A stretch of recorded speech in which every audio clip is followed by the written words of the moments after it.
Conselho Nacional Eleitoral da Venezuela declara vitória a Nicolás Maduro e oposição denuncia fraude. E você vai ver ainda. Estados Unidos e outros países reagem e pedem transparência na apuração dos votos.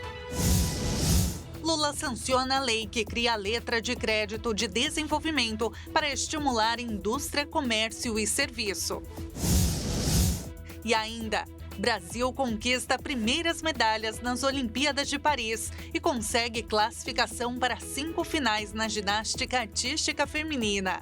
Essas e outras notícias você confere a partir de agora. Olá, bom dia para você que nos acompanha aqui na HIT. Seja muito bem-vindo. Agora são 11h30 em ponto. Nós chegamos ao vivo com as principais notícias do Brasil e do mundo neste início de semana. Hoje é segunda-feira, 29 de julho.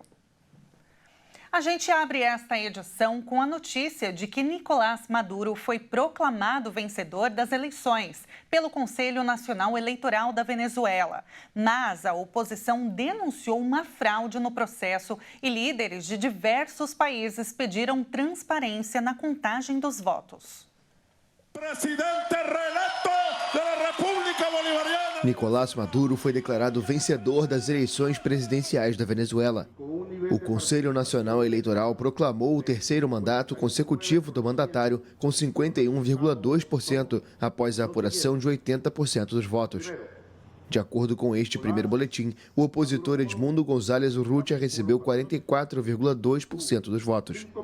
Maduro, que tinha classificado a eleição como uma decisão entre paz e guerra, celebrou rapidamente o anúncio diante de centenas de apoiadores reunidos em frente ao Palácio Presidencial de Miraflores. A oposição venezuelana denunciou fraude na votação e se autoproclamou vitoriosa com 70% dos votos. Em este momento temos mais del 40% das actas. Neste momento, temos mais de 40% das atas. Devo dizer algo, temos todas as atas que foram apuradas pelo Conselho Nacional Eleitoral. Não sei de onde saíram as outras. Temos todas as transmitidas. E toda essa informação coincide, sabem que Edmundo González Urrutia obteve 70% dos votos desta eleição e Nicolás Maduro 30%. Esta é a verdade.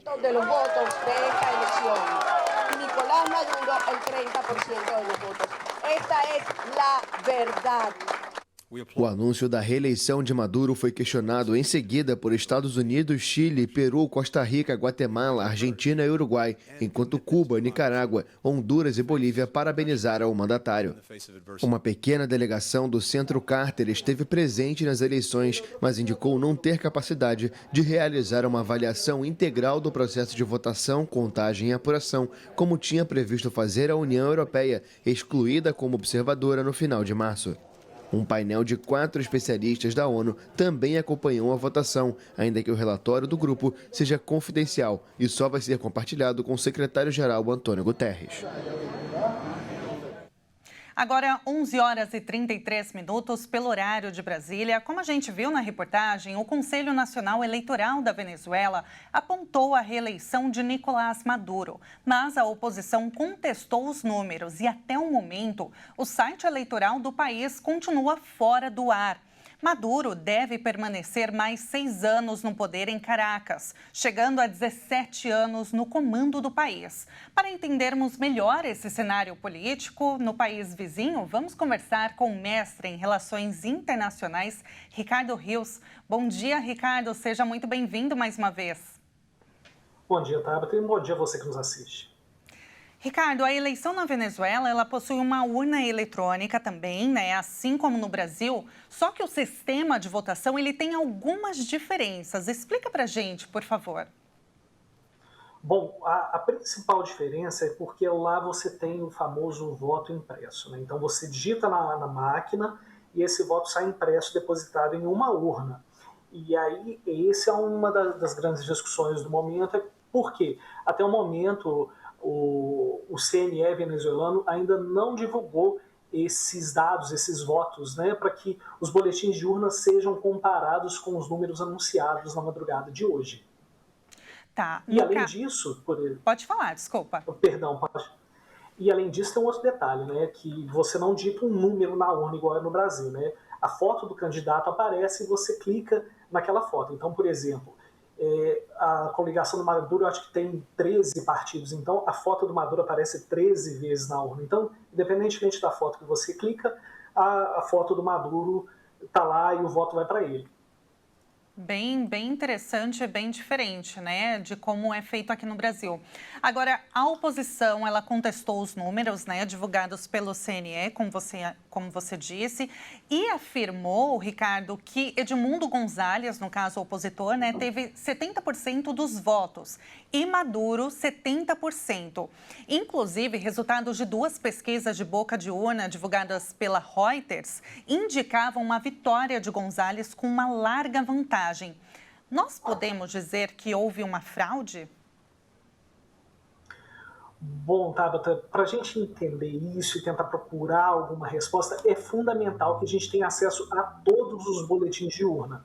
O que o CNE disse ontem? Que vai entregar aos partidos que participaram da eleição um CD com esses dados. Mas se você não libera para escrutínio público, se você não permite que outros atores tenham acesso a isso, fica muito difícil confiar nesse resultado eleitoral. Né? Por exemplo, até a própria apuração paralela que foi dita pela oposição é muito difícil, porque se essa apuração foi feita com boletim de urna ou com pesquisa, a gente tem que ter noção da metodologia. É muito importante a gente saber qual a metodologia utilizada para a gente entender qual dado seria mais fidedigno, o da urna ou dessa apuração paralela. Só fazendo uma correção do que eu disse, dessa apuração paralela da oposição, segundo eles, o Edmundo Gonzalez teve 70% dos votos e Nicolás Maduro 30%. Só fazendo uma correção, porque eu acho que eu troquei os dados. Agora, Ricardo, na sua análise, a pressão de outras nações, como Estados Unidos, Colômbia, União Europeia, Espanha, como a gente viu anteriormente na reportagem, que elas pedem uma transparência, uma recontagem dos votos. Isso pode acontecer mesmo? E essa recontagem pode mudar o cenário? Olha, Tabata, eu acho muito difícil ter algum tipo de mudança nesse momento. Porque a última coisa, na verdade, que vai preocupar um regime autoritário é a voz que vem do exterior. Então, eu acredito que não vai mudar muito esse cenário. O processo venezuelano vai continuar sendo esse com a vitória do Maduro. Eu acho muito difícil agora, 11h38 do dia 29, a gente ter alguma alteração. Pode ser que venha algo para frente? Pode, mas nesse momento eu acho muito improvável. Agora, o líder do CNE, ele é aliado do Maduro, é isso? O Maduro, ele tem poder de todas as instituições lá, elas não são independentes, né, Ricardo? Não, uma coisa muito importante, que isso aí vem desde o governo do Chávez, é que o chavismo tem todo o poder do exército. As Forças Armadas na Venezuela são fiadoras do poder desde o século XX. Então, você ter as Forças Armadas na mão significa que você tem poder interno no país. O que o Maduro fez, que o Chávez não tinha feito, era dominar os outros setores. Então, ele pegou o judiciário para ele, pegou as instituições de Estado e conseguiu tomar conta dessas instituições. Né? Então, o Maduro tem um poder hoje que o Chávez, durante o seu governo, não teve. Isso é muito importante para a gente entender como que o Maduro continua no poder até hoje. Agora, a Venezuela, ela pode sofrer sanções dos Estados Unidos, como a gente viu o Antony Blinken, ele pediu transparência na contagem dos votos, questionou, né, a credibilidade dessa contagem. Agora, você acredita na sua análise que os Estados Unidos pode fazer sanções para a Venezuela? Que a Venezuela sofra, então, no caso, com isso? Olha, Tabata, os empresários americanos, isso é muito curioso, eles não querem sanções, porque eles conseguiram ter bons lucros na Venezuela nos últimos anos. Vendo pelo lado econômico, mantém o Maduro sem sanções. Só que é possível que o governo americano faça essas sanções, principalmente se o governo sentir que não foi feito, que a Venezuela não cumpriu o acordo negociado no ano passado entre Estados Unidos, Brasil e Venezuela para um acordo de eleições livres. Se os Estados Unidos virem que essas eleições livres não aconteceram, sanções virão. Só que, no caso, isso pode não acontecer, né? Essa transparência ou essa recontagem, como você disse, o Nicolás Maduro, ele detém o poder, né, das instituições estatais, então, realmente é complicado saber se essa recontagem vai acontecer de fato e se as urnas foram, as eleições, né, os resultados foram fraudados ou não. Agora, Ricardo, em contrapartida, presidentes e autoridades da Rússia, China, Honduras, Cuba, Bolívia e Nicarágua parabenizaram Maduro pela vitória, né? Eu queria, inclusive, destacar que, recentemente, a Bolívia sofreu uma tentativa de golpe, né? Só para mostrar aí o contrassenso. Diante do reconhecimento desses países, a gente pode imaginar que pode ter um racha na comunidade internacional?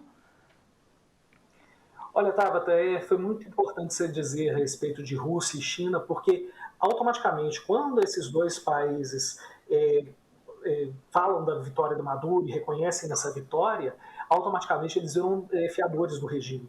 Então, Maduro vai depender muito da Rússia e da China nos próximos 6 anos, né? Só que a comunidade internacional, principalmente os países de primeiro mundo, eles têm outras preocupações, né, muito mais sérias, por exemplo, as guerras de Ucrânia e Israel. Então, o caso Venezuela vira muito mais uma preocupação regional nossa aqui da América do Sul, né? Então, eu acredito que a médio prazo não vai haver muito impacto na comunidade internacional essa questão eleitoral na Venezuela. Vai ficar muito dentro da América do Sul. E por falar em América do Sul, né? Como que o Brasil ele deve se posicionar em relação aos resultados da eleição? A gente sabe que se o presidente Lula, o Itamaraty, se posicionar parabenizando, vão vir muitas críticas, claro, principalmente da oposição, mas se também não reconhecer o resultado, pode haver ali um certo embate na relação diplomática. Como que você avalia qual deve ser o posicionamento pertinente do Brasil nesse resultado? Tabata, instantes atrás, e aí no momento que a gente estava no ar aqui com o jornal, com as reportagens, o Itamaraty soltou uma nota muito boa.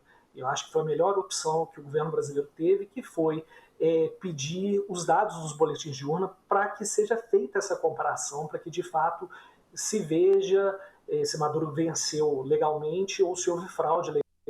Um posicionamento muito bom do governo brasileiro, porque em nenhum momento ele parabeniza Maduro ou reconhece a vitória do Maduro, não. Fala que aconteceu a eleição, que transcorreu em paz, mas que é necessário ter esse escrutínio dos boletins de urna. Foi a melhor opção que o governo brasileiro teve. Não se comprometeu internamente, muito menos externamente. Certo. Então, ficar ali numa posição mais neutra, né, Ricardo? Ricardo, muito obrigada. A gente vai continuar acompanhando, claro, todos os desdobramentos, as análises internacionais, o posicionamento dos outros países também, para saber o que vai acontecer ou não e qual o impacto disso aqui no Brasil, na América do Sul. Ricardo, eu te agradeço de antemão pela entrevista, pela sua análise. Muito obrigada. Eu que agradeço, Tabata, um bom dia para você e para quem nos assiste. Um ótimo dia para você. A gente acabou de conversar com o mestre em Relações Internacionais, Ricardo Rios. E veja a seguir, Brasil nas Olimpíadas de Paris conquista as primeiras medalhas e enche de orgulho a torcida nacional. Todos os detalhes daqui a pouquinho, voltamos já já.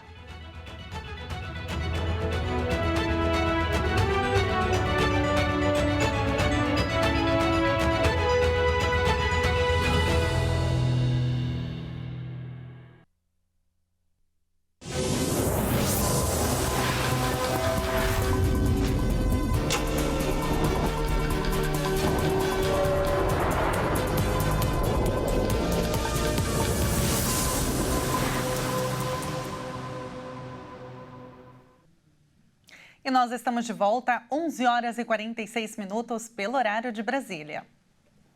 O presidente Lula sancionou sem vetos a lei que cria a letra de crédito de desenvolvimento. A sanção foi publicada na edição de hoje do Diário Oficial da União. Vamos entender. Assinada na sexta-feira, a lei sancionada hoje pelo presidente Lula garante isenção de imposto de renda a quem adquirir o título. O instrumento vai possibilitar crédito a um custo menor para a indústria financiar projetos de investimento fundamentais para a modernização das fábricas, aumento da competitividade e aceleração do crescimento econômico do país. O Banco Nacional de Desenvolvimento Econômico e Social e outros bancos de desenvolvimento vão emitir a letra de crédito de desenvolvimento no mercado como um título de crédito de renda fixa. Quem comprar esses títulos fica com o rendimento, que é isento de imposto de renda para a pessoa física, além de contar com a garantia do Fundo Garantidor de Crédito. A expectativa é de que sejam captados 10 bilhões de reais pelo BNDES em um primeiro momento, mas depois deve aumentar com outros bancos de desenvolvimento. O histórico de sucesso da letra de crédito do agronegócio e a letra de crédito imobiliário apontam perspectivas positivas de captação. A lei também deve impulsionar a transição energética a partir de projetos de investimento que necessitam de recursos na geração de energia eólica offshore, bem como em geração de energia via hidrogênio sustentável. Para a Confederação Nacional da Indústria, é mais um passo para a adoção de estratégias voltadas ao incentivo do investimento e da indústria, visando o crescimento econômico e, principalmente, mais emprego e renda para a população. E agora a gente fala de Olimpíadas, porque nesse fim de semana o Brasil conquistou suas primeiras medalhas nos Jogos de Paris. A estreia do pódio veio com 3 medalhas. Vamos conferir. A primeira medalha brasileira veio com o judoca William Lima, após vencer a semifinal da categoria até 66 quilos. Na disputa pela medalha de ouro, William não conseguiu vencer o forte adversário japonês, mas inaugurou o quadro de medalhas do Brasil com a medalha de prata. As outras 2 medalhas do dia aconteceram praticamente ao mesmo tempo, enquanto a skatista Raíssa Leal vivia momentos de tensão na pista de skate em Paris, no tatame. Larissa Pimenta se preparava para a última luta dos brasileiros, valendo o bronze olímpico.